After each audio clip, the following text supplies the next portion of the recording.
Assalamualaikum warahmatullahi wabarakatuh. Alhamdulillah wassalatu wassalamu ala rasulillah amma ba'd. Terima kasih kepada jamaah yang telah bersabar menunggu dan mungkin bisa agak maju ke depan. Tidak mengapa bila di depannya tidak ada karpet ya, mungkin bisa di ubinnya saja. Karena insya Allah Ta'ala akan banyak jamaah yang turun dari atas, dari stage yang dari utama menuju ke bawah. Mungkin bisa dibantu untuk tidak mengapa duduk di, jangan mau di karpet aja dong, nuntut ilmu dong. Ya kan? Yuk, nyari saja ada. Gak apa-apa, mungkin yang masih sehat, yang tidak ada rematik atau tidak ada encok pegolin. Silakan yang di bawah ubin. Yang masih remaja-remaja kuat-kuat fisiknya ya kan. Kalau yang udah masih sering masuk angin mungkin bisa di karpet. Dan alhamdulillah seperti yang kita ketahui insya Allah kita akan membahas suatu buku karya dari guru kita Ustaz Zainal Abidin LC Hafizahullah Ta'ala.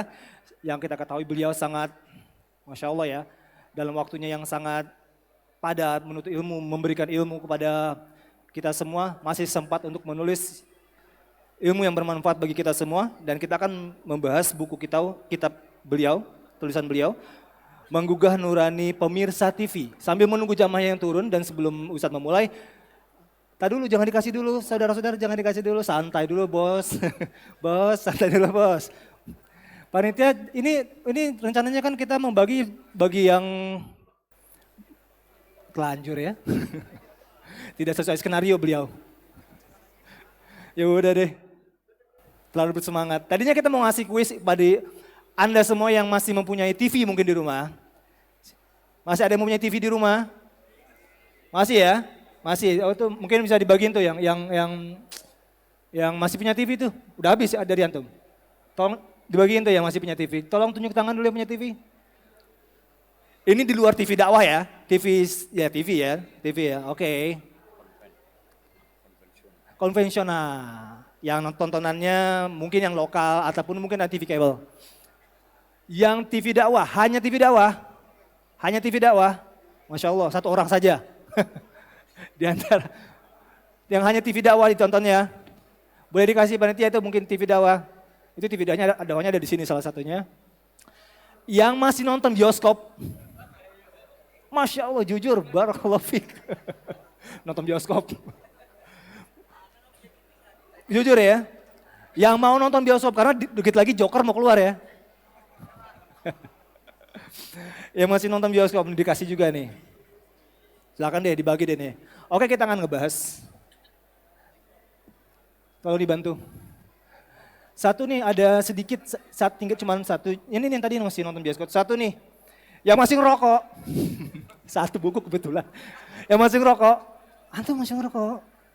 Masya Allah, semoga Allah memberikan hidayah buat antum, memberikan kemudahan untuk meninggalkan ya. Barakallahu fiik. Masya Allah. Atas kejujuran antum, semoga diberikan. Oke kita ngebahas tentang rokok hari ini ya. Enggak. Kita ngebahas tentang menggugah nurani pemirsa TV dan kepada penulis dan guru kita, Ustaz Zainal Abidin LC Hafizahullah Ta'ala. Kepada beliau kami persilakan.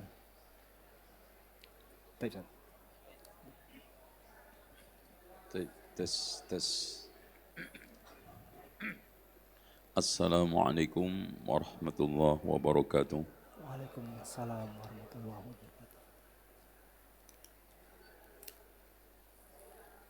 Ini di mana slide-nya?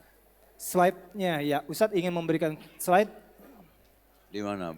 Kelihatannya di mana? Taib. Ada ya? Baik. Alhamdulillahi Rabbil Alamin. Wassalatu wassalamu ala ashrafil anbiya'i wal mursalin. Muhammadin wa ala alihi wa sahbihi ajma'in.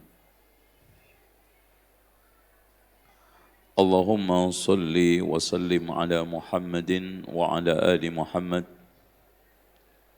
كما صليت على إبراهيم وعلى آل إبراهيم إنك حميد مجيد. Ikhwas sekalian, akhwat fillah, saudara-saudariku, saya ingin menanyakan kepada hadirin sekalian yang pernah masih menemui generasi televisi hitam putih? Angkat tangan. Generasi hitam putih itu tahun 80-an tuh berarti itu. Kelihatan dari umur-umurnya sih. Masya Allah. Oke, di antara yang pernah melihat, sebutkan di antara yang umur 70. Umur 70. Masya Allah. Yang umur 70. Silakan Pak, Silakan. dapat hadiah. Yang mana Ustaz? Silakan.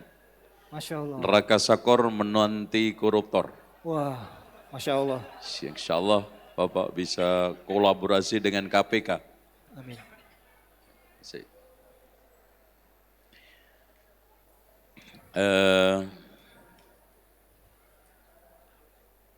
Siapa yang masih ingat di televisi zaman hitam putih ada iklan paling populer?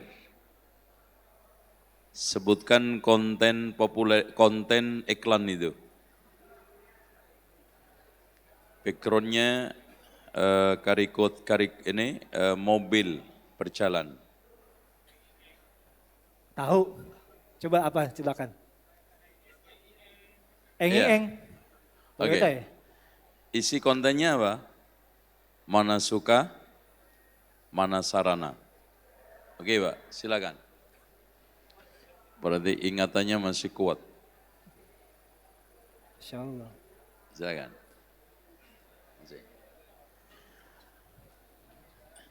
Ini generasi yang lainnya sudah tidak menemukan televisi hitam putih. Ya. Siapa yang masih menemukan punya televisi tapi nggak punya listrik? Nontonnya Iya, gimana Ustaz? Iya. Punya televisi nggak punya listrik, pakai apa? Pakai aki. Oke. Ya, silakan Pak. Antum sudah nikah belum? Oke. Romantika kawin muda. Tapi Antum cocoknya romantika kawin lagi. Pak, tapi itu era kapan Pak ya? Tapi kelihatannya masih muda begini. Iya. Apa Oke, bapaknya yang dulunya Pak ya? Ya. Masya Allah, zaman televisi pakai aki. Iya. Televisi dulu pakai aki. Oke. Saya akan sampaikan sejarah pertelevisian. Mas, slide-nya nggak bisa saya lihat dong. Kalau gitu balikin laptop saya. Gimana? Tip.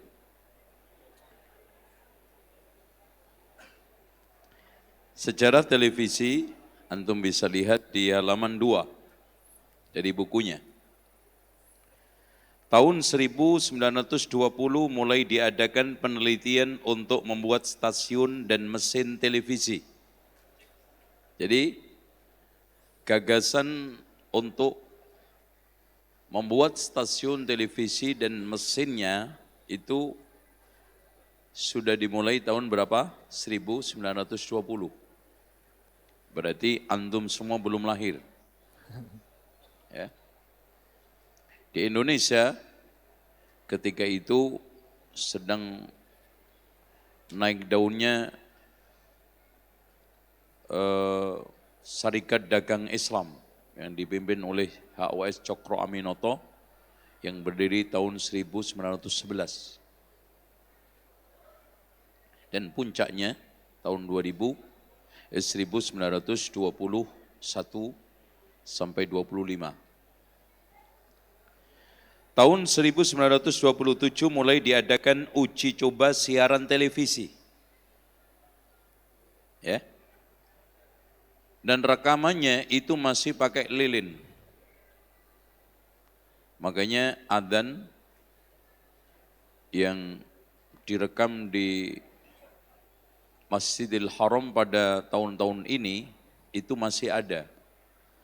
Kalau adik-adik, bapak-bapak punya kesempatan untuk umroh, tolong sempatin tengok-tengok museum kereta api.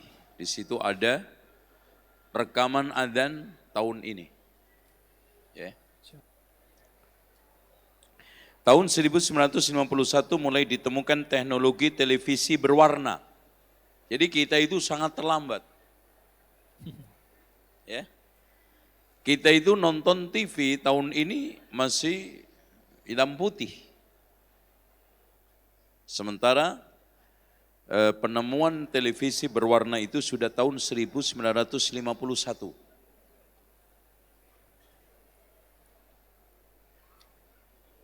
Nah begitu, saya jadi ngelihat dan saya akan berdiri. Karena saya akan membagi hadiah sangat banyak sekali. Dari mulai kulkas, televisi, komputer, dan setrika. Dan yang dapat hadiah saya setrika kepalanya. Oke. Tahun 1962 Amerika Serikat meluncurkan satelit Telstar. Ini satelit pertama kali di dunia. Yang sekarang sudah cukup canggih. Ya. Tahun 1968 mulai diproduksi teknologi kaset video. Nah ini anak lagi lahir. Bayi saya umur 1 tahun. Karena tahun kelahiran saya 1967. Berarti umur saya sekarang hampir 52, meskipun muka nampak 25. Keren. Tahun 1975 mulai ditemukan televisi layar datar, jadi flat. TV yang tipis-tipis ini sudah mulai tahun 75. Yang sebelumnya adalah konde semua. Televisi konde masih tahu? Ya. Itu sangat menderita kalau rumahnya RSSSSS. Rumah sederhana, sangat sempit, sedikit semen. RSSSS. Ya, rumah sederhana, sempit sekali, sedikit semen. Tahun 1979 mulai diorbitkan televisi 3 dimensi. Jadi televisi 3 dimensi, oke, sip, Masya Allah. Ini rancangan saya. Dan gambar ini tidak akan antum temukan dimanapun. Ya, makanya saya sangat bangga dengan foto ini. Antum cari di dunia sosmed, internet nggak dapat. Ya. Dan antum keliling di seluruh Indonesia nggak dapat gambar ini. Seandainya antum beli 5 juta nggak anak kasih. 10 anak kasih. Ya. Ini akan tahu gambar ini hanya orang Malaysia. Ya. Saya foto ini ketika saya diundang Menteri Besar Johor Bahru. Keren kan? Saya ini tampungan air yang menyaplai ke Singapura. Yang dulu dikelola oleh Inggris ini. Jadi ada pipa dari Malaysia ke Johor Bahru ke Singapura. Ini air minumnya orang ini Singapura di sini. Makanya sangat terlindung sekali. Indah kan? Ya bilang dong, indah gitu. Iya gitu loh. Biar gue senang. Oke. Tahun 1989 industri pertelevisian mulai mengadakan siaran langsung. Jadi dulu itu siaran rekam setel, langsung mulai. Jadi saya seperti ini langsung dipancarkan ke radio, ke televisi. Ini mulai 89. Oke. Hadirin sekalian, televisi dengan berbagai macam pernak-perniknya makin hari makin meninggalkan dampak negatif. Makin hari makin membuat repot para pendidik, orang tua, dan juga guru. Apalagi televisi sekarang ini semuanya adalah komersial. Dan ini tahun 90-an sudah dikhawatirkan oleh para cendekia. Ketika televisi itu komersial, dikelola swasta, maka prinsip dasarnya cuma satu. Apa? Siapa yang bisa membeli, itulah yang tayang. Itu yang berbahaya. Kalau sekarang yang bisa membeli adalah pelacur, ya tayanglah pelacuran. Kalau yang bisa membeli sekarang ini adalah orang ateis, tayanglah ateis. Itu bahayanya. Tidak ada kontrol. Bahkan pihak manapun yang berusaha untuk membuat televisi yang dulu pernah sempat tayang di Indonesia namanya Televisi Pendidikan Indonesia rontok. Kenapa? Karena semua yang menjadi tawaran besar adalah pemirsa. Kalau pemirsanya itu seneng dukun, kuntilanak, tayangan yang laris, nangkep hantu, nangkep tuyul. Iya, nyiarin sekolah dengan pendidikannya, nyiarin industri dengan potensi-potensi besar ekonominya, nggak minat. Sekarang, next. Lihat saya aja. Oke. Ini. Media elektronik dan digital. Ada TV digital. Ada radio digital. Ada komputer, ada HP. Nah, adik-adik sekalian, sayangnya orang Indonesia itu mentalnya bukan hanya koruptif, tapi konsumtif. Kenapa mental bangsa Indonesia sejak awal itu koruptif? Karena pendidikan dasarnya itu sudah salah. Dulu kita dicekokin dan ditanamkan oleh guru kita satu kisah menarik dan itu menjadi kisah diceritakan kepada anak-anak didik, apa itu? Kancil nyolong timun. Nah, makanya mentalnya kancil semua. Konsumtif, cek aja jamaah haji umroh yang paling disukain orang Arab jamaah mana? Indonesia. Indonesia. Apalagi ibu-ibu. Muka bisa lecek. Sudah capek 9 hari umroh, 40 hari haji, tapi ketika mendarat di Jeddah pun muka jadi bening. Apa aja dibeli.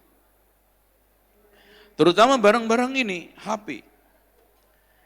Lebih banyak mendahulukan gaya daripada pola, keinginan daripada kepentingan. Padahal prinsip dasar kesederhanaan adalah pentingkan pola daripada gaya, dulukan kebutuhan daripada keinginan. Semua orang pengen ada HP baru, pengen nggak? Televisi baru pengen nggak? Laptop baru pengen nggak? Istri baru kurang ajar.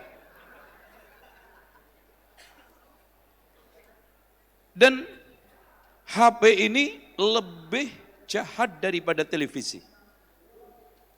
Kenapa? Karena televisi tidak mudah ditenteng. Tapi ini mudah ditenteng dan bisa mengakses televisi. Makanya sering saya julukin, ini kalau tidak dikontrol bisa jadi setan gepeng. Makanya Bill Gates hanya merekomendasikan ini hanya untuk anak setelah lulusan SMA. Bill Gates, orang kafir. Tapi di sini subhanallah, TK aja punya grup WA. Masya Allah, keren. TK punya grup WA. Allahu Akbar.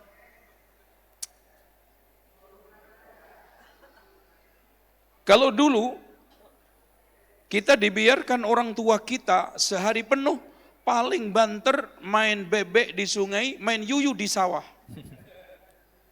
rusak-rusaknya nonton layar tancap itu pun jalannya 10 kilo. Timi. Itu pun yang keluar paling banter lakon film ibu kota lebih kejam daripada ibu tiri. Ibu tiri lebih kejam daripada ibu kota. Yang keluar Ateng. Coba sekarang anak antum biarkan dengan HP. 1 menit nyampe Jerman. 1 menit sampai Inggris. Sampai Australia. Mudah.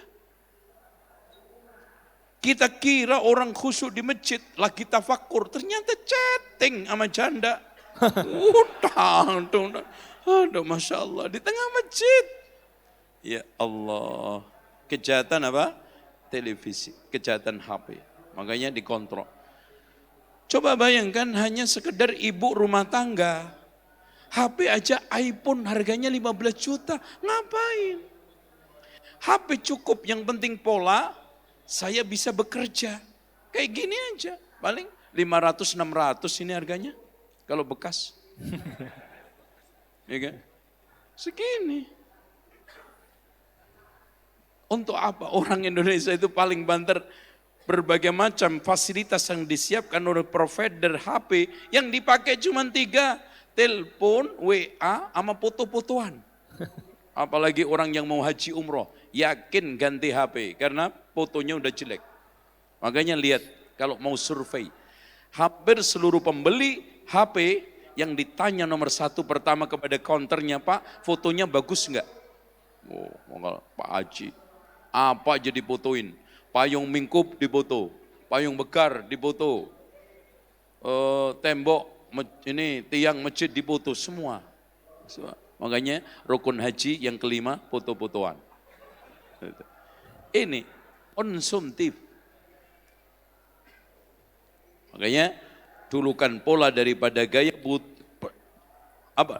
pentingkan kebutuhan. Butuh enggak? Saya sekarang mungkin kebutuhan pakaian tidak sama dengan fulan. Kebutuhan HP, kebutuhan hal-hal yang lain. Oke, sekarang next. Ini apa ini? Mata saya sudah mulai. Oh ya, hasil survei di Spanyol membuktikan bahwa 30% tindak kekerasan diakibatkan dari televisi. Makanya televisi dan tindak kekerasan. Soheh. Coba bayangkan ada anak di Bekasi main praktek kesaktian. Jadi badannya ditali dengan tambang, nanti bisa lepas sendiri. Ya mati. Bukan malah lepas, malah jerat. Mati. Coba bayangkan pernah ada anak SD di smackdown temannya. Naik ke kursi. Ya mati. Hancur. Jadi apalagi anak-anak yang belum tahu akibat sesuatu. Ada yang praktek Batman, terbang. Karena baru dibeliin maknya baju Batman. Dari tingkat 2. Mati. Kalau Batman bisa melangkain beberapa gedung. Kalau ini cemen. Hancur. Coba. Belum lagi tawuran. Belum lagi sekarang geng-gengan.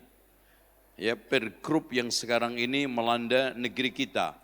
Korupsi grup-grupan, tawuran grup-grupan, bahkan apa saja, semua pakai grup, per grup. Ini yang berbahaya. Oke, sekarang next. Televisi dan pelecehan seksual.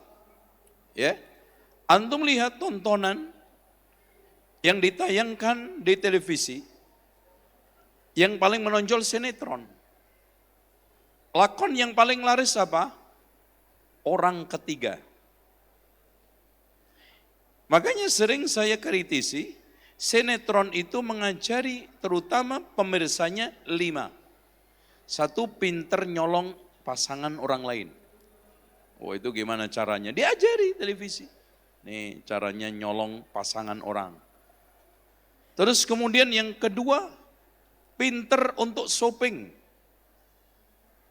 Terus kemudian pinter untuk dandan menor. Yang ketiga, istri pinter ngeyeli suami. Iya. Karena makanya sekarang ini hampir rata-rata perempuan itu cerewet. Akhirnya membentuk hampir semua laki-laki ndablek. Karena ndablek perlu dicereweti, cerewet perlu dindablekin. Ini kilas balik. Ini yang terjadi. Semua belajar dari itu. Coba bayangin Mas.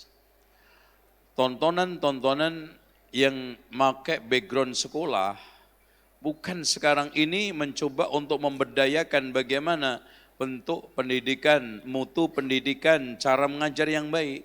Yang menonjol ketika sekarang mengambil background sekolah, pacarannya. Pacaran bukan dilarang, boleh. Tapi setelah menikah, ya enggak? Itu pacaran yang halal, yang yakin kalau MUI diminta sertifikat halal dikasih.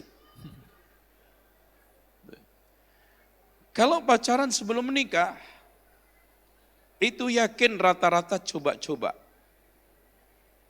Yang kasihan yang dicoba perempuannya.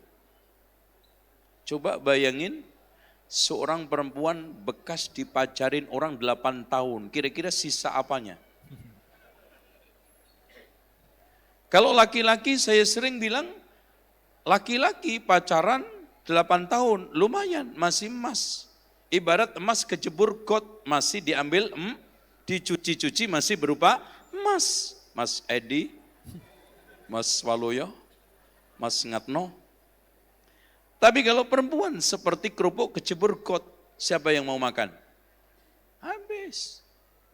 Makanya rata-rata hatta yang jago pacaran ketika menikah nggak mau pacaran dan mencari yang nggak pernah dipacari orang. Tuh. Itu menunjukkan bahwa sesama monyet saling menjaga privasi. Oke. Sekarang next. Nah ini. Apa? Sebelumnya Pak, Ini ada pelacuran. Coba bayangkan Mas. Bagaimana tayangan berita pelacuran online itu serunya bukan sekarang ini pemirsa diajak untuk cerah dari pelacuran online, menghindar dari pelacuran online, malah membuat seru. Seakan-akan di sini ada pesan implisit untuk menenarkan pelacur itu dan untuk membiasakan orang dengan pelacuran. Pelacuran mah biasalah. Tuh, itu mah masing-masing. Ya. Ya ibaratnya suka sama suka. Nah, itu kan gitu. Makanya dari sinilah ya yang berat di Indonesia, zina itu kalau suka sama suka tidak ada sanksi. Asalkan suka sama suka halal. Ini yang pernah saya perjuangkan di MK gagal. Saya menjadi saksi ahli, nggak bisa. Dan ini merupakan suatu keajaiban di negeri yang mayoritas umat Islam. Hindu aja punya hukuman untuk orang yang melacur. Buddha juga punya hukumannya. Yahudi, Kristen bahkan dirajam. Masa Islam nggak ada? Bahkan kerajaan Mojopahit itu punya namanya Undang-Undang Angger Suryo. Itu menghukum orang yang melakukan pelacuran. Ya, ada pornografi, porno aksi. Itu. Ini semuanya kita lihat terdapat pembiaran yang masif. Sehingga anak-anak kecil sekarang sudah tahu secara detail tubuh wanita. Tahu secara runut sekarang ini lekuk-lekuk tubuh wanita. Makanya kenapa sekarang tidak ada budaya ngintip lagi, karena nggak diintip udah jelas. Apanya yang diintip? Dan sangat mudah terjadi pemerkosaan. Kenapa? Karena pakaian wanita itu rata-rata modelnya siap diperkosa. Ya gimana? Jangankan ditiup angin, kita tiup aja rontok, lepas pakaiannya. Ini problem yang terjadi. Oke, next. Pergaulan bebas, oh apalagi ya. Sekarang pergaulan bebas, super bebas. Ya, sekarang ngatno bisa nikah sama beco. Ya, sudah bisa. Jadi laki pacaran dengan laki, perempuan dengan perempuan. Sallallahu alaihi. Dan legal sekarang. Oke, next. Nah, televisi dan kriminalitas. Survei membuktikan bahwa 41% koresponden berpendapat bahwa digital terutama TV menyebabkan kriminal meluas, sementara 47% responden berpendapat bahwa media digital terutama TV menyebabkan permusuhan dan tipu muslihat. Coba bayangkan, simpel anak ambil. Ada seorang suami istri tengkar karena beda jagonya bola ya. Suaminya Manchester United, istrinya Manchester City.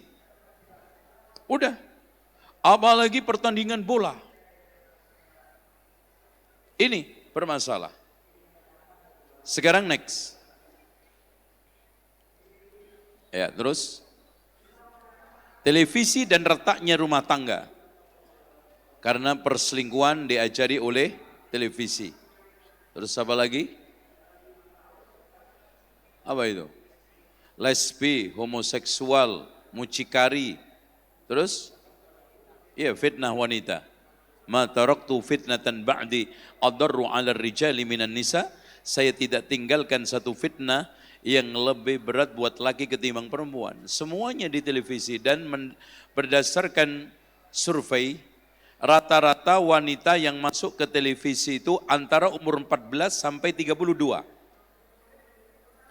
Berarti mereka ini adalah umur-umur klemisnya, umur-umur memfitnahnya. Enggak ada nenek-nenek ompong keluar di televisi. Lomba nenek-nenek ompong, enggak ada. Lomba Miss World. Dan enggak ada lomba Mas World. Mas World pemenang Soekardi. Apanya yang dipamerkan? Kalau Mas World, kalau Miss World, jelas. Inilah yang terjadi. Televisi retak rumah tangga. Yang akhirnya sang penonton, pemirsa yang tidak lain adalah laki-laki, yang tiap hari yang ditonton adalah perempuan-perempuan cantik, perempuan nonton laki-laki ganteng, kemana akhirnya? Ngelihat yang tayang klemis, di sampingnya udah mulai lemes.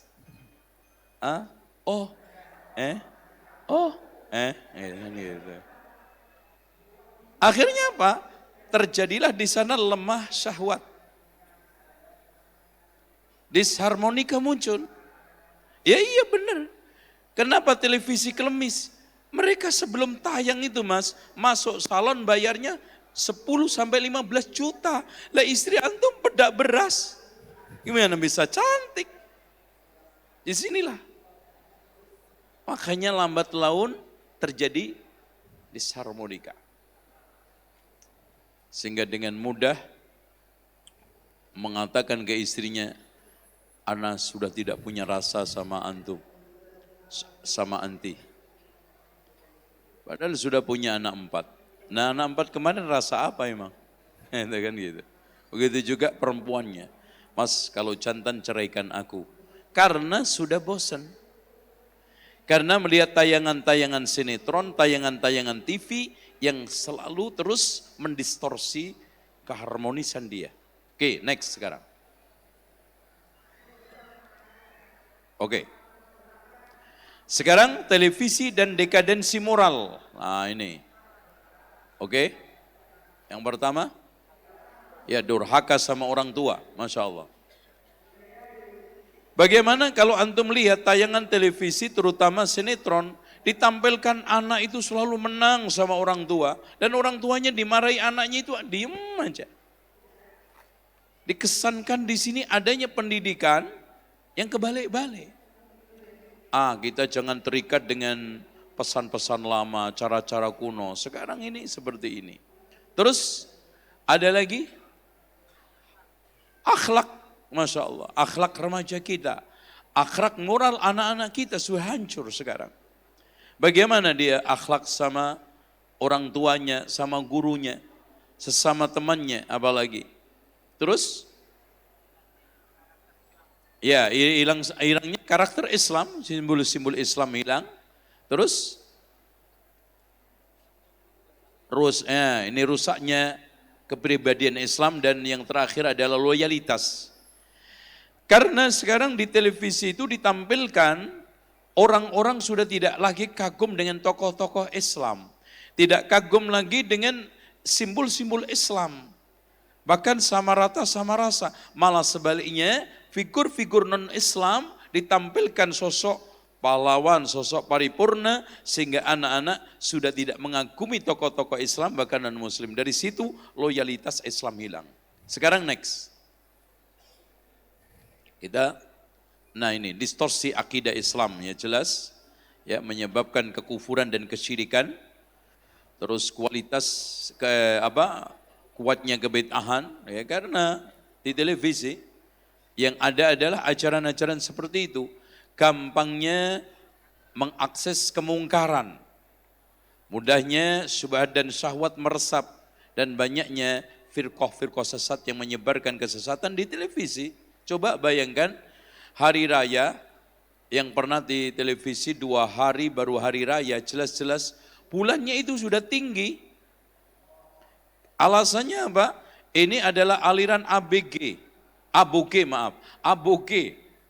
dengan pedoman kitab mujarobat sehingga ditemukan hari raya kedua.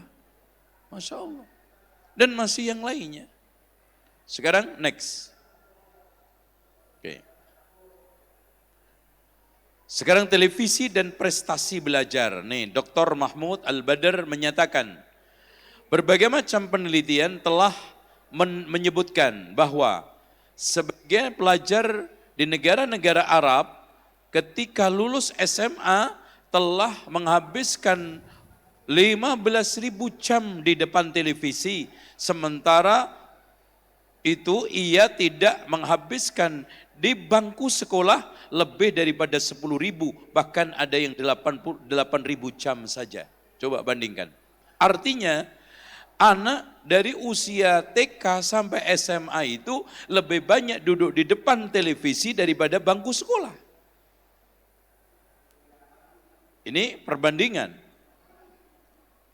Makanya dari sanian apalagi dibanding dengan duduk kita sholat. Sholat paling banter kita itu menghadap Allah berapa? 10 menit kali 5, 50 menit. Sekarang menghadap televisi berapa jam? Berapa banyak menghadap Allah sama menghadap televisi? Ini. Sekarang next. Kita percepat. Televisi dan kesehatan jasmani dan rohani. Lihat. Menggerogotin kekuatanmu. Coba antum lihat orang nonton televisi, apalagi tidak pakai cara, siapa yang nonton televisi begini?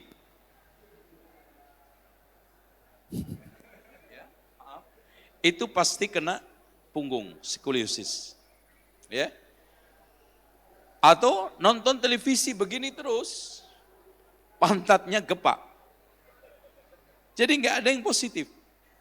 Terus mencuci otakmu di brainwash. Bagaimana kita itu akhirnya mencintai orang kafir itu nggak ada masalah, di brainwash. Terus mencerai-beraikanmu, menghancurkan akalmu, membuat manusia menjadi dungu. Dungu itu apa? Kondisi yang tidak bisa merangkai satu dengan yang lainnya secara ilmiah. Itu dungu. Jadi kelas orang itu bingung itu ada satu yang paling rendah itu pandir. Di atas pandir dungu. Di atas dungu bingung. Di atas bingung bodoh. Di atas bodoh baru ilmu. Itu. Makanya dungu itu paling rendah. Televisi membuat dungu.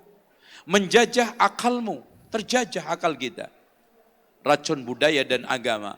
Makanya dan sekalian, sekarang sudah kita tidak dapatkan lagi budaya yang namanya ketimuran, apalagi keislaman. Habis. Dikerogotin oleh televisi. Next. Oke. Televisi dan kehancuran ekonomi. Coba. Hadirin sekalian, membuang membuang energi berapa itu? 10.000 sampai, coba bayangkan Pak, kalau antum sekarang ini rata-rata nyetel televisi satu harinya 5 jam. Kalikan yang punya televisi umpamanya 150 juta. Berapa energi satu hari listrik? Mubazir. Makanya dulu pernah ada salah satu departemen kementerian yang ingin membatasi TV. Kalau sudah malam tutup TV, tapi nggak berhasil. Karena penikmatnya masih banyak. Begitu juga melarang pelacuran juga nggak berhasil karena penikmatnya masih banyak. Next. Nah, televisi dan imajinasi liar. Coba bayangkan kelinci bicara. Ya, Superman, singa berbicara, kera bernyanyi, babi bercakap, anjing menari, burung berselfie. Burung aja bisa selfie. Kan ini imajinasi yang sangat liar. Truk aja bisa ngomong. Sepur pacaran. Sepur pacaran karo kontainer. Gitu. Aduh, ada aja. Astagfirullahaladzim. Ya. Ini imajinasi liar. Oke, next. Biar cepat habis. Televisi dan mati cemburu. Coba adegan film porno, Pak. Seandainya ada orang pagi-pagi ngetok rumah antum atau jam 9 ngetok rumah antum. 2 orang, laki perempuan. Pak, saya nitip selingkuh, zina di kamar bapak boleh enggak? Oh, pasti parang keluar. Tapi ada orang selingkuh di kamar antum lewat televisi antum cuek. Lakon-lakon selingkuh, tayang 1 jam di rumah antum. Kif. Kalau seandainya ada orang sekarang nitip, Pak, saya nitip salib ini dicantolin di depan kamar bapak ya. Oh, antum marah. Gereja masuk ke rumah antum lewat televisi. Tenang antum. Ikhlas antum rumahnya dimasukin gereja. Simbol-simbol kufur lainnya. Allahu Akbar. Adegan mesra. Adegan ranjang. Dan yakin pelaku film itu walaupun di filmnya suami istri, aslinya bukan suami dan bukan istri. Adegan telanjang. Adegan pakaian minim. Itu sudah semua ada di TV. Next. Televisi dan pengaburan sejarah Islam. Coba bayangkan Pak. Kita tidak sadar Hollywood sampai detik ini telah hampir memproduksi 900 film menghina Islam. Film karton, film macam-macam. Coba ada orang Arab pakai surban, kemudian naik unta, kencing dari atas unta. Enggak berasa, menghina Islam. Ada lagi pernah film, mungkin ketika antum masih remaja, saya juga zaman umur-umur seperti saya, masih ingat film Wanabut. Ada yang ingat? Wanabut. Itu guru ngaji Pak, kebelet kencing, begini tok di jalan. Kan menghina Islam. Coba Islam KTP, kenapa enggak ada film Kristen KTP? Hindu KTP, yang dibikin film Islam KTP, kan malu-maluin. Ada lagi film di mana seorang tokoh kiai yang tengkar adu kesaktian dengan pendekar. Kalah, padahal baca Yasin berkali-kali, baca ayat kursi berkali-kali, ngeblak. Wah, berarti Yasinnya enggak mempan. Cemen Quran.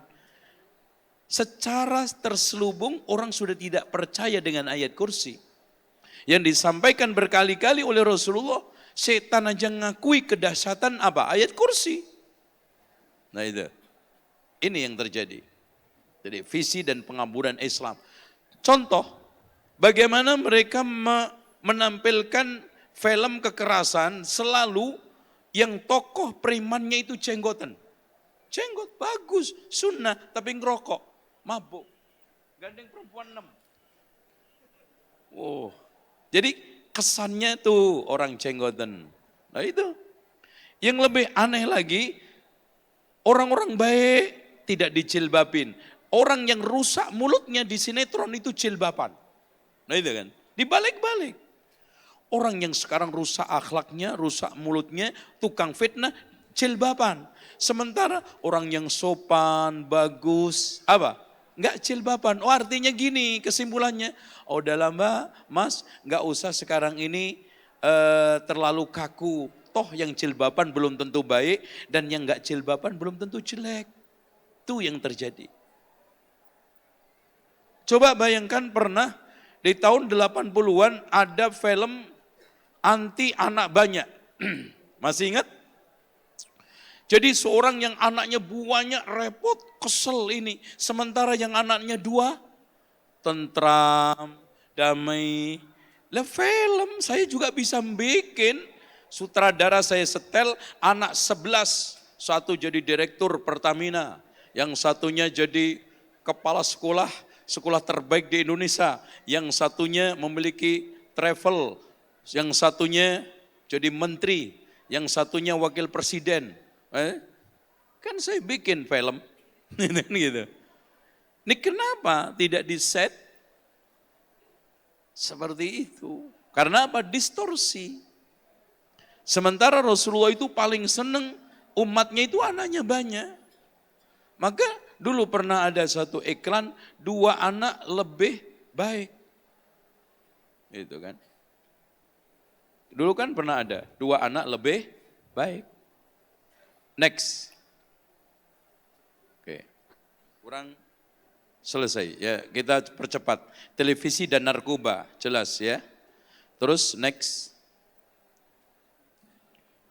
Nah, televisi dan sholat. Betapa banyak orang tua mengeluhkan anak sulit untuk diajak sholat, sulit untuk disuruh sholat karena televisi. Dan yang lebih parah lagi, orang tua sudah takut sama anaknya, takut ngambil remote-nya, takut negor untuk sholat. Ini kacaunya. Next, sekarang. Nah, bahasa jorok, televisi dan bahasa kotor. Wah, bahasa gaul katanya, bahasa jorok, bahasa kata-kata kasar, dan gelar-gelar yang buruk dan yang lainnya ada. Next, sekarang. Televisi dan kesehatan mata. Nah ini coba bayangkan Pak. Nah, dalam 1 menit, dalam 1 menit televisi itu ternyata berubah gambarnya itu 25 kali. Celak gitu Pak. Antum cek 25 kali. Kalau antum nonton 1 jam berarti kali 60. Berapa gambar yang antum lihat? Kesehatan mata antum. 1.500 gambar yang otomatis tajam rusak. Ya kesehatan mata dari sisi dosanya, kesehatan mata dari sisi fisiknya. Oke, next. Itu baru nonton 1 jam ya. Terus ini, nah hiburan di televisi ya tidak lain adalah menangkap hantu, toyol, konser musik, sepak bola dunia, film karton. Film kartonnya pun kadang-kadang kantong ajaib. Ya paling terkenal Ipin Upin, gosip politik, gosip-gosip keluarga rumah tangga, berita-berita pemerkosaan dan sinetron. Apa yang kita banggakan dari itu semua? Apa yang bisa kita andalkan untuk membenahi moral bangsa? No, tidak ada. Next. Terus, nah ini problem solving. Oh, ya, saya tidak sampaikan untuk baca. Tapi sudah habis waktunya. Baik, syukran Ustaz. Dan ini sebenarnya banyak ya faedah-faedah yang bisa diambil. Mungkin udah pada dapat bukunya, yang belum mungkin bisa dikasih oleh panitia, masih banyak stok. Masih ya insya Allah. Ustadz, sebelum kita berikan floor kepada teman-teman yang ingin bertanya, Ustadz, kita alhamdulillah kan mungkin teman-teman ada yang sudah tidak menonton TV, tapi sebagian tadi ada yang masih. Sekarang sudah banyak TV-TV dakwah ya Ustadz ya? TV-TV dakwah. Dan juga kebanyakan pengguna TV dakwah masih ingin, tidak hanya di dalamnya tidak hanya TV dakwah, ada juga dong misalkan TV lokalnya yang setidaknya TV-TV yang buat nonton berita. Bagaimana Ustadz? Sedangkan di berita itu pembawa acaranya tidak hanya laki-laki dan dalam isinya pun kontennya. Nah, Baik. Sebetulnya TV yang pernah saya usulkan karena saya juga penasihat di perkumpulan TV-TV Islam, radio juga. TV ini hendaknya berbagi tugas minimal ada 3 segmen yang kita urusi. Yang pertama adalah segmen usaha dan bisnis ekonomi. Kemudian yang kedua adalah dakwah dan kajian, dan yang ketiga pendidikan. Ya permasalahannya TV-TV sunnah ini semuanya bermunculan bagus, tetapi mengulangin. Akhirnya kadang-kadang buka televisi mana aja, pas jam itu kebetulan muka saya yang jelek. Nongol semua. Ya ini Ustadz tadi nongol lagi. Pindah nongol lagi. Ya itu semua. Kenapa kita tidak mencoba untuk, memang berat ya, dan mahal, televisi itu mahal. Makanya orang Indonesia itu cukup hebat. Televisi semahal itu sudah dipakai untuk nyuting tuyul sama hantu. Dan ini merupakan suatu kehebatan. Jadi manusia sudah nggak perlu lagi disuting. Nah, kalau kita sekarang ingin, itu kita bagi dulu. Kemudian yang kedua, kualitas tayangan. Ya maaf, dikenal TV sunnah itu adalah TV 3 lembar. Celek, celek, celek. Jarak dekat, muka 1, jarak 2, jarak semua. Itu kan gitu. Akhirnya apa? Yang nonton wallahi hadirin sekalian, kalau enggak ikhlas betul-betul, itu remote-nya rontok. Gitu. Ikhlas, saking ikhlasnya turu. Ya, karena dibandingkan lagi pesaing yang begitu dahsyat. Bagaimana televisi komersial atau kalau kita bisa katakan konvensional bisa menayangkan, berubah celek-celek itu dalam 1 menit 25 kali. Sehingga orang gak bosan. Jadi makanya rata-rata antum ketika nonton TV komersial itu maunya gak lepas. Karena menarik terus. Jarak dekat, sedang dan yang lainnya. Posisi-posisi pengambilannya juga canggih.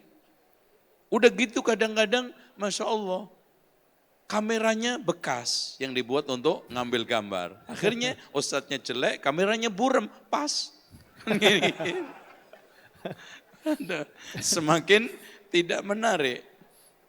Gitu. Jadi ini kritikan saya yang kedua. Yang ketiga, ini yang penting, adalah konten acara.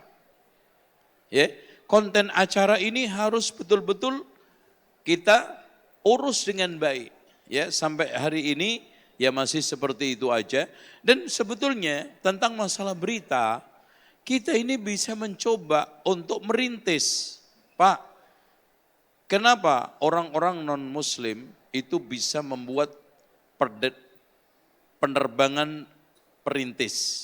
Apa aja merintis? Mulai satu berita tanpa bohong, satu berita tanpa gosip, satu berita berkualitas. Ya mungkin pertama, kedua, ketiga tidak dianggap orang. Coba terus dijual itu dengan baik. Insya Allah menarik. Maaf ya, bagaimana acara-acara televisi yang bisa menghadirkan orang-orang yang keahliannya spektakuler, kan menarik tanpa ada gosip, seneng. Dan sebetulnya yang paling penting berita itu adalah apa? Realistis, terus kemudian di lapangan ada, dan update. Bukan basi, berita-berita yang lama, bukan itu aja. Tentang masalah politik saya tidak menganjurkan untuk menggarap itu dulu karena masih banyak berita-berita lain yang perlu, yang berkualitas dan menuju ke sana itu repot. Makanya sampai di antara pelaku demokrasi sendiri mengatakan demi Allah kalau surga harus melewatin demokrasi saya nggak mau masuk surga.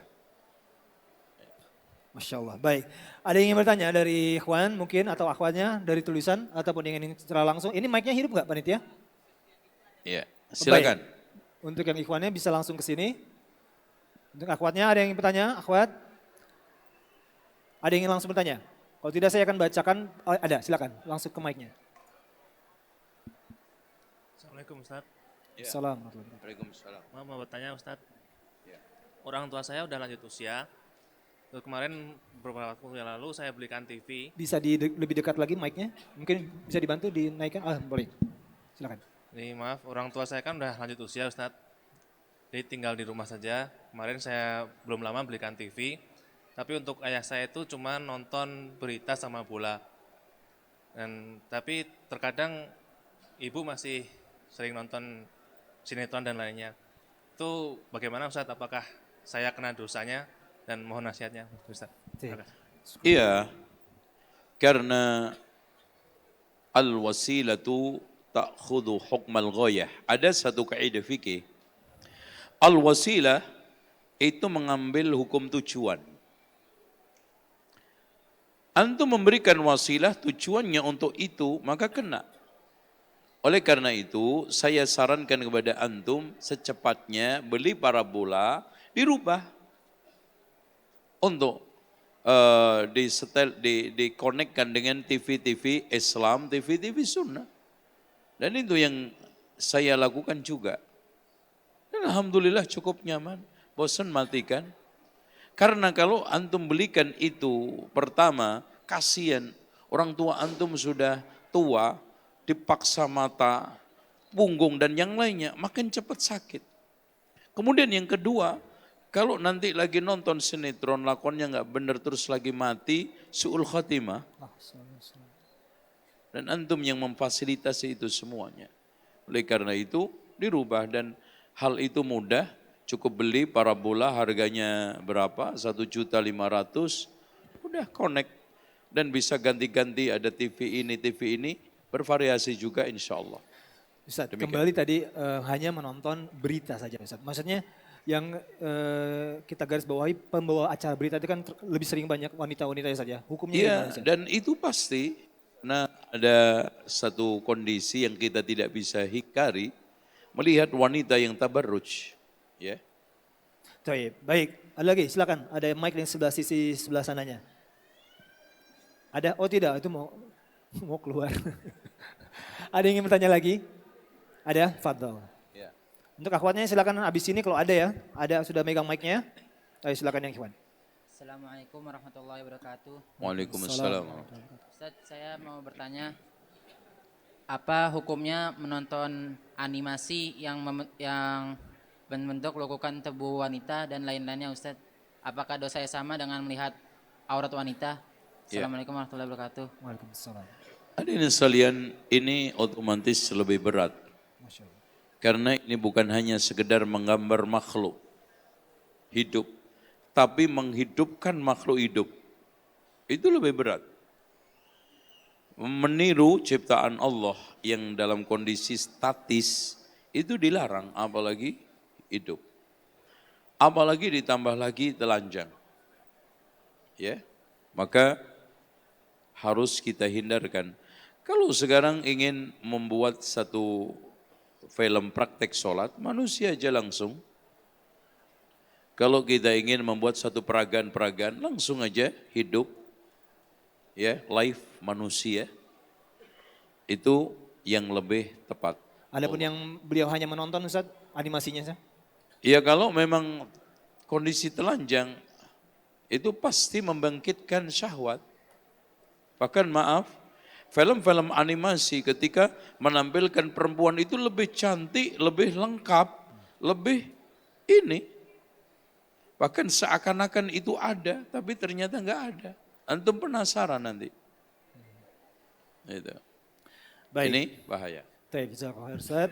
Baik, saya akan membacakan pertanyaan dari pemirsa Hasan TV. Kebetulan Hasan TV live untuk acara kajian kita pada sore ini. Pemirsa dari Hasan TV, Assalamualaikum Ustaz. Apakah boleh menonton kartun anak-anak yang di sana masih ada musiknya? Hadirin sekalian, dalam konteks apapun perlu diketahui. Ketika kita bicara masalah halal haram, ketika bicara masalah boleh tidak boleh, yang menjadi ukuran adalah bahasa Rasulullah, bahasanya Allah, bukan bahasanya ulama atau ustadz. Bahasa ulama, bahasa ustadz, masing-masing punya pendapat. Tapi akhirnya kullun yu'khadhu wa yutrak min qawlihi illa sahibu hadzal qabr. Masing-masing orang bisa diambil dan ditolak pendapatnya kecuali yang punya kuburan ini yaitu Rasulullah. Apapun perbedaannya, kalau hanya melulu pendapat ulama, Pak, enggak ada sesuatu yang enggak boleh. Apa aja ada pendapatnya. Riba ada pendapat yang halal, zina ada pendapat yang halal, khamr, mabuk ada pendapat yang halal.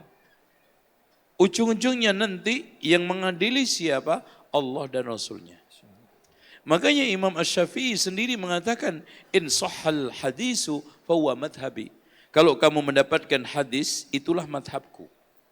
Sementara Rasulullah SAW mengatakan, sayakunu fi ummati aqwamun, akan muncul di tengah umatku ini sekelompok kaum yastahilluna al-hirra wal harir wal khamra wal ma'azif, akan menghalalkan zina, sutra, khamr, musik.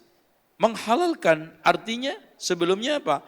Haram. Kalau halal enggak perlu ada bahasa menghalalkan. Haram kok. Halal kok. Ya sudah. Enggak usah Rasulullah mengungkapkan kalimat yastahilluna, menghalalkan. Dan ini Masya Allah termasuk tanda-tanda kiamat. Maksudnya menghalalkan ini tidak harus bicara teriak-teriak ini halal, alias orang melakukan itu sudah dianggap lumrah dan biasa. Orang bermusik ria biasa, orang pakai sutra biasa, orang telanjang biasa, zina biasa. Bahkan Rasulullah memberikan penegasan nanti di akhir zaman, la ya'tiyanna ala ummati ma'ata ala bani Israel hadwan na'li bin na'li law kana minhum man ata ummahum alaniyatan lakana min ummati man yaf'alu dzalika. Akan terjadi pada umatku ini seperti yang terjadi pada Bani Israel, saking persisnya seperti sandal ketemu pasangannya. Kalau seandainya mereka mendatangi ibunya zina di pelataran jalan, umatku akan menirunya juga. Nasallallahu alaihi. Oke. Baik. Masih sekarang pertanyaan dari Ahwat. Ustaz. Alhamdulillah orang tua saya menyekolahkan saya di pesantren sehingga saya terhindar dari berbagai hal negatif dari televisi maupun konten-konten yang termuat dari handphone. Tapi bagaimana saya bisa istiqomah ketika saya liburan sedangkan adik-adik saya masih suka menonton kartun sehingga terkadang sulit bagi saya untuk menghindar tontonan tersebut. Ya, disinilah saya ingin tegaskan, memulai berdakwah, Anda baik, itu bagus. Berpikir baik, sangat bagus. Bertindak baik, akan lebih bagus. Tapi menyebarkan kebaikan di sekitar Anda, itu jauh lebih hebat. Karena yang dibutuhkan bukan hanya soleh baik, tapi muslih bisa memperbaiki. Makanya Zainab ketika tanya sama Rasulullah, ya Rasulullah, anuhlak wa fina salihun, apakah kita itu dihancurkan oleh Allah dengan azab sementara masih ada orang-orang soleh? Apa kata Rasulullah? Na'am idza kasural khabas. Iya, kalau kejahatan merajalela. Kenapa? Karena hanya ada orang soleh baik tapi jarang yang muslih memperbaiki. Makanya La ayyadiyallahu bika rajulan wahidan khairun laka min humrin na'am. Kalau seandainya ada orang yang mendapatkan petunjuk lantaran kamu satu saja, itu lebih baik daripada kendaraan unta yang mahal. Oleh karena itu dimulai. Makanya saya menulis buku kecil judulnya Langkah Praktis Mendakwai Keluarga. Ayo mulai mencoba untuk menularkan kebaikan ilmu kepada orang sekitar kita dalam konteks ya ayyuhalladzina amanu qu anfusakum wa ahlikum nar. Taib. Dan juga ketika salah satu keluarganya anaknya di pesantren, mungkin yang di rumah juga dibina dengan biasakan tidak tanpa televisi ya Ustaz ya? Iya, makanya disinilah perlunya di sekolah itu ada parenting, mengkonektingkan sekolah anak orang tua. Karena memang kadang-kadang ada kesemangatan Islamisasi tapi global, rincinya belum, maka disuntik dari anak dan sekolah ini mudah-mudahan ada perubahan lewat apa? Parenting di sekolah. Itulah connecting yang paling terbaik untuk adanya perubahan-perubahan yang mendasar. Orang tua, sekolah, anak. Baik, sekarang Ustaz, masih pertanyaan dari akhwat. Assalamualaikum Ustaz, bagaimana sikap istri jika suami selalu sibuk dengan gadget dan pernah satu kali saya memergoki suami melihat sesuatu yang berbau pornografi padahal sudah sering ikut kajian. Saya sarankan untuk istrinya mengawinkan lagi, Masya Allah. biar punya kesibukan yang positif. Nanti suaminya senang Ustaz nih. Suaminya senang nih dengar kayak gini nih. Hah? Dengar kayak gini suaminya ntar malah senang. Ya kayaknya lebih baik sibuk dengan istri kedua daripada gadget. Iya enggak? Ini kalau bisa. Yang kedua, Oh, taib. dibanting itu HP-nya. Masya Allah. Iya.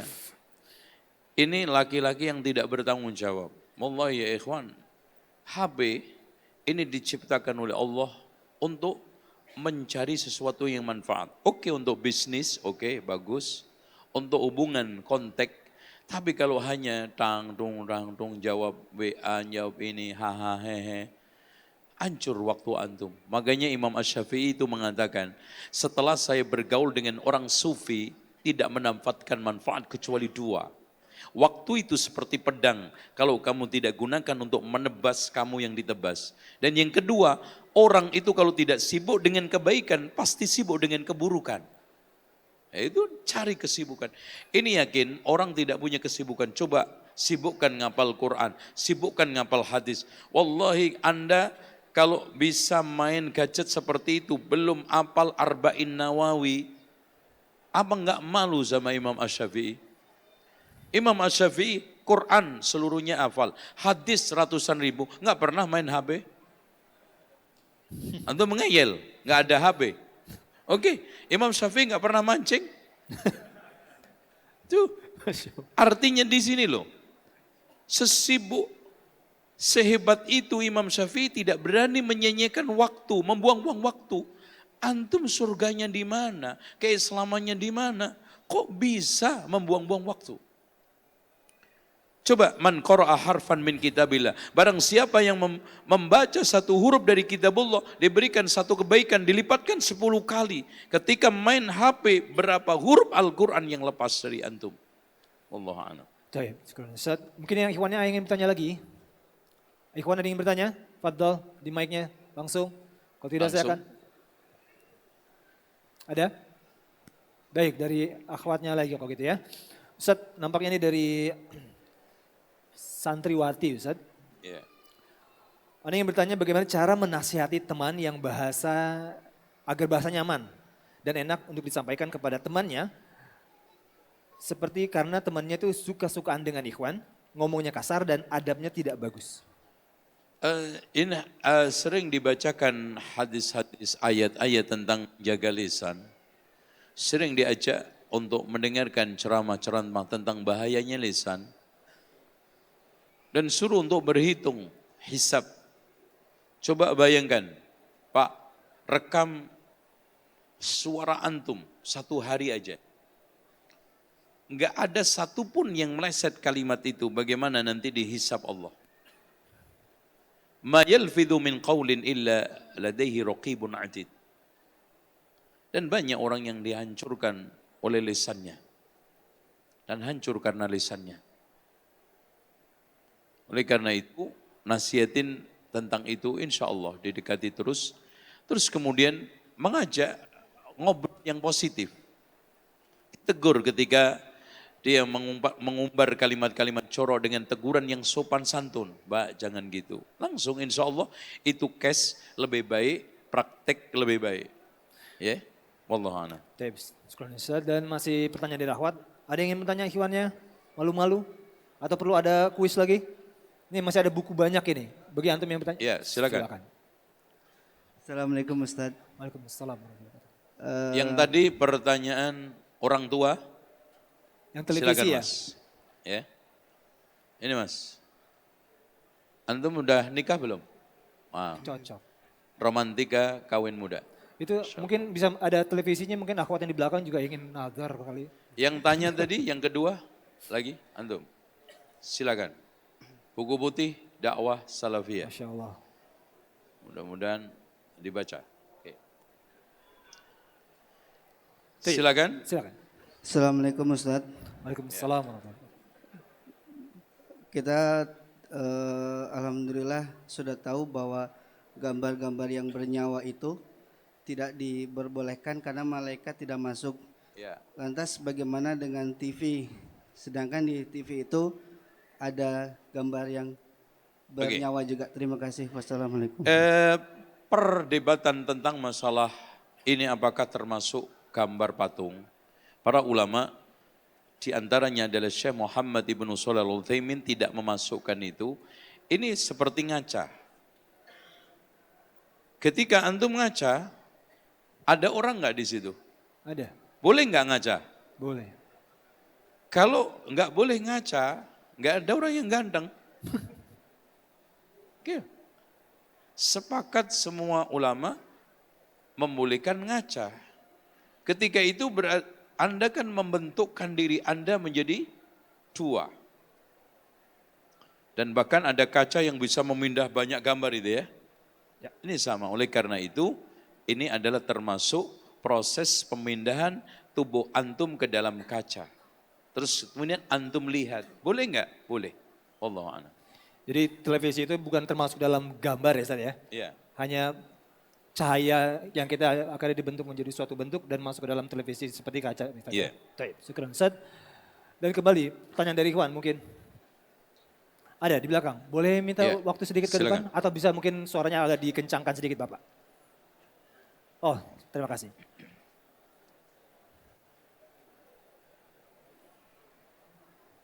Udah. Semua. Sudah Ustaz. Assalamualaikum Ustaz. Waalaikumsalam. Nama saya Indra Permana ya. Ya. Saya mau tanya soal ini Ustaz, hukum Islam ya yang dijalankan di negara Indonesia. Saya melihat ya ada kontradiktif ataupun kontraproduktif ya antara hukum Islam yang sebenarnya dengan yang hukum Islam yang dijalankan di Indonesia. Maksud saya gini, seandainya anggaplah anak sendirilah, anak pribadi misalnya melakukan hal dosa besar, perzinahan, tapi anak misalnya ingin bertobat, ya kembali lagi kepada Islam. Dalam konteks ini kan berarti anak udah menjalankan hukum hudud.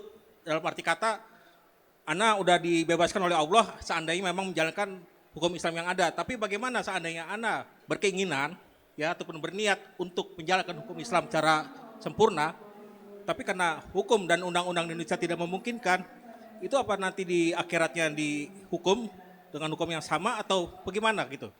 Terima kasih. Oke. Assalamualaikum warahmatullahi wabarakatuh. Waduh, ini panjang sekali ya.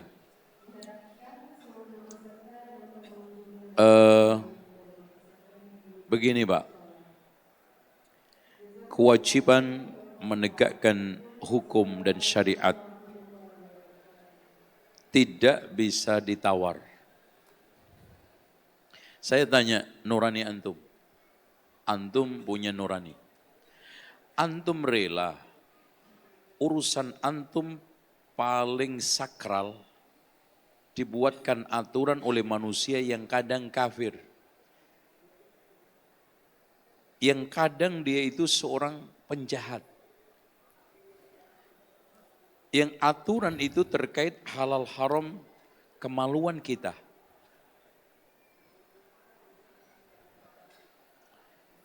Ini anak buka nurani antum. Antum ikhlas, uang antum berpindah kekayaan antum berpindah ke tangan orang lain, lepas karena aturan manusia yang tidak adil. Warisan. Dan ana tanya, logika antum hidupkan. Ketika ada mobil Mercy atau Rolls Royce, ketika pada saat ingin perawatan, buku yang paling patut dipakai, buku yang dikeluarkan oleh siapa? Buku yang dikeluarkan oleh Rolls Royce. Kalau antum punya Mercy, antum bengkelin, rawat pakai buku bajai, kira-kira jalan? Habis servis lompat-lompat. Lu ngopo iki servis Mercy saya kok iya loh Mas. Bagaimana ceritanya? Mobil antum begitu indah, Mercy mahal, antum servis panduannya pakai buku bajai. Sekarang yang menciptakan manusia siapa? Yang paling berhak untuk mengeluarkan buku perawatan siapa? Makanya Allah keluarkan buku perawatan dua, Al-Quran dan Sunnah. Ya terserah. Saya menjelaskan orang mau nggak mau itu ada konsekuensinya di akhirat. Cuma kalau tataran eksekusi ya pasti eksekutif. Kalau sekarang tataran legislasi membuat ya legislatif. Tataran sekarang ini mencoba untuk menerapkan ya yudikatif. Kalau kita ditanya ya legislatif, eksekutif, yudikatif lah yang paling berhak. Kalau ustadz yang jelasin, balighu anni walau ayah wa ma'alar rasuli illal balagh. Saya menjawab dengan cara itu. Logika antum, nurani antum hidup. Saya yakin hidup. Antum punya mobil mahal Rolls Royce, Ferrari. Antum rawat pakai buku Bemo. Bajai. Pakai apa? Luxio. Luxio itu mewah. Awalnya ingin jadi Alphard tapi nggak disetujui oleh anggota keluarganya. Akhirnya dia terusir dari keluarganya. Jadi nggak logis Pak. Sementara Pak, Masya Allah, dari A sampai Z, tatanan kehidupan udah Allah atur di Quran, udah Rasul atur di dalam hadis. Nggak ada yang kelewat. Makanya kenapa terjadi keruwetan hukum? Karena yang membuat hukum kena hukum sendiri. Akhirnya nanti muncul ketika membuat hukum, ada orang yang pingin selalu di atas garis hukum, ada yang di bawah hukum dan itu nggak mungkin.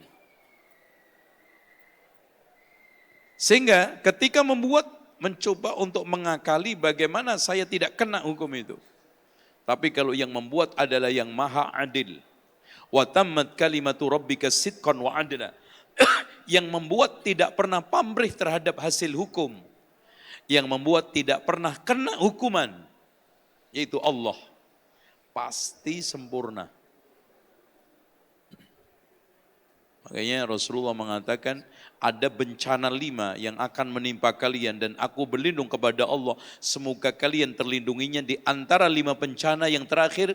Wa man lam tahkum a'immatuhum bi kitabillah. Tidaklah para pemimpinnya tidak berhukum dengan hukum Allah. Wa yatakhayyaruna mimma anzalallah, memilih apa yang terbaik yang diturunkan oleh Allah, illa ja'alallahu ba'sahum bainahum, melainkan negerinya dirundung konflik yang tidak pernah kenal kesudahan, baik vertikal maupun horizontal. Dan buktinya di sekitar kita. Konflik vertikal, horizontal, nggak akan pernah bisa. Kecuali diselesaikan dengan yang maha kuat, maha adil, yaitu Allah. Orang rebutan masing-masing pengen nggak dihukum, lagi mana? Nggak bisa. Lalu Ustaz, bagaimana bila ada saudara kita melakukan dosa besar. Ya, Cara gini bertobatnya Pak, Ustaz. adapun orang yang zina itu sebaiknya taubat. Sampai ada hukum Islam pun, Rasulullah ketika kedatangan orang yang berzina ingin membersihkan itu, disuruh taubat. Balik kamu. Sampai berkali-kali. Tujuannya Rasulullah apa? Supaya menarik. Tapi perempuan tersebut mengalami kesungguhan dalam taubat. Akhirnya Rasulullah rajam. Dan ada yang membicarakan, itu dasar. Sudah ditutupin Allah, membuka aibnya. Ya ibarat orang sini dasar perempuan murahan. Apa kata Rasulullah? Wallahi laqad tabat. Ya, dia telah bertaubat. Lau taba sab'una min ahlil madinati, kalau seandainya dia bertobat, dia telah bertobat sama dengan 70 taubatnya ahlul Madinah. Masya Allah. Karena ikhlas, pengen dibersihkan, pengen suci di hadapan Allah. Dan Pak, ketika hukuman Allah tidak diterapkan, contoh pembunuhan, antum lihat, liar sekali pembunuhan. Sadis sekali pembunuhan. Ketika zina tidak diterapkan, lihat liar sekali perzinaan, semaunya. Makanya contoh di negeri yang masih mengamalkan kisos, nggak ada orang yang berani Pak. Jangankan bunuh, ya, nggak ada. Tengkar itu paling mulut yang keras. Coba tangan, mati. Makanya tidak ada orang yang berani membunuh kecuali orang yang bosan hidup. Itu toh. Masih ada pikiran hidup, nggak mungkin. Mati, kisos, mati. Itu. Makanya kisos itu adanya kehidupan, bukan sadis. Siapa bilang sadis? Ada itu tokoh-tokoh hukum sekuler tuh, ya, anak ingetin. Sadis di mananya? Coba kalau seandainya bapakmu, emakmu dibantai habis. Tuh, yang karena saya pernah baca di suatu artikel di koran katanya hukum Islam kisos itu sadis, barbar. Emakmu belum pernah dibantai orang ya? Coba kalau sekarang ibu kamu dibantai habis, bapak kamu dibunuh dengan sadis, apa kata antum? Saya akan balas, kan gitu. Cuman di sini diatur oleh Islam cara balasnya gitu. Indah. Mana? Ayo saya tantang. Bapak antum dicincang-cincang, disayat-sayat, dibunuh, terima, ikhlas, joget-joget. Gendeng aja itu orang. Tuh makanya ahli hukum, pengacara, sekuler yang bangga dengan hukum selain Allah, yang mengatakan hukum Islam itu barbar, ngaca. Anda Muslim punya tanggung jawab di hadapan Allah. Ya, Allah a'lam. Terakhir Ustaz, supaya memperjelas juga untuk yang khisos dan rajamnya itu karena di Indonesia belum ada, tidak ada. Jadi tidak semua orang yang Ya bertaubat, jangan ngerajam sendiri-sendiri. Antum kalau ngerajam sendiri-sendiri tangkap polisi. Repot nanti. baik, terima kasih. Atau Ustaz. antum datang ke saya, anak rajam di Pondok Ibnu Hajar. Langsung pondoknya ditutup. Berarti nggak boleh Ustaz ya? Iya pasti antum kena delik pembunuhan berencana. Oh itu berat itu ya. Berarti cukup bertobat, nilai ta'ala. Bertaubat. Baik. Zaman Rasul aja ada yang peluang untuk menerapkan Islam, Rasul suruh kembali untuk taubat. Ya, Allah. Baik Ustaz, nampaknya pertanyaan tadi closing kita Ustaz, karena Ya, waktunya juga dan saya waktunya akan baik. tutup dengan membaca pantun. Masya Allah. Ya, pantun buatan saya tadi sebelum ke sini. Masya Allah. Pergi ke sawah, hujan bertambah. Ya. Menyampit cangkul, hujannya lebat. Mari kita ke sunnah, tinggalkan bid'ah. Pengikut Rasul pasti selamat. Selendang songket jangan digulung. Rumah petani lampunya redup. Memasang jenggot perlu didukung, sunnah Nabi pedoman hidup. Makanya yang jenggoten jangan dituduh teroris. Yesus itu jenggoten. Sayuran jengkol dimasak kuah. Nah, ini senangannya orang Betawi. Harumnya garam sedapkan lontong. Pakaian isbal ditolak Allah. hukumnya haram pakaian sombong. Bunga mawar indah berbaris di taman Conggol berwarna-warni. Wanita bercadar bukan teroris, mereka beramal dengan sunnah Nabi. Karena di sini banyak yang cadaran. Biar nggak dikirain, wah ini pameran teroris. Sandal sebuah tak laku dijual, pasti nggak ada yang mau beli. Seragam siswi kemerah-merahan. Beramal sunnah bukan radikal, Islam murni bukan kearab-arapan. Pedang diasah supaya tajam, panah dibesut supaya lancip, berpegang teguh dengan di atas Islam, sunnah dianut sebagai prinsip. Oke? Sebetulnya masih ada nanti berikutnya. Cakep ya, Masya Allah, cakep. Insya Allah. Jadi pengen punya juga tuh, tadi rekamannya mungkin bisa diminta sama panitianya tuh. Dan nampaknya tadi pantun dari Ustadz juga mengakhiri perjumpaan kita. Insya Allah kita akan berjumpa kembali, ada kajian malam jam 18.30 bersama Ustadz Muhammad Yasir, LC, dengan tema memulai usaha tanpa modal. Dan bagi Anda yang belum punya kitab ini, ada di panitia dan saya juga masih ada, insya Allah ta'ala bermanfaat bagi kita semua. Dan semoga kita bisa berjumpa kembali. Kalaupun tidak di dunia, semoga kita dikumpulkan kembali di surganya Allah Subhanahu wa ta'ala. Jazakumullah khairan barakallahu fikum. Wassalamualaikum warahmatullahi wabarakatuh.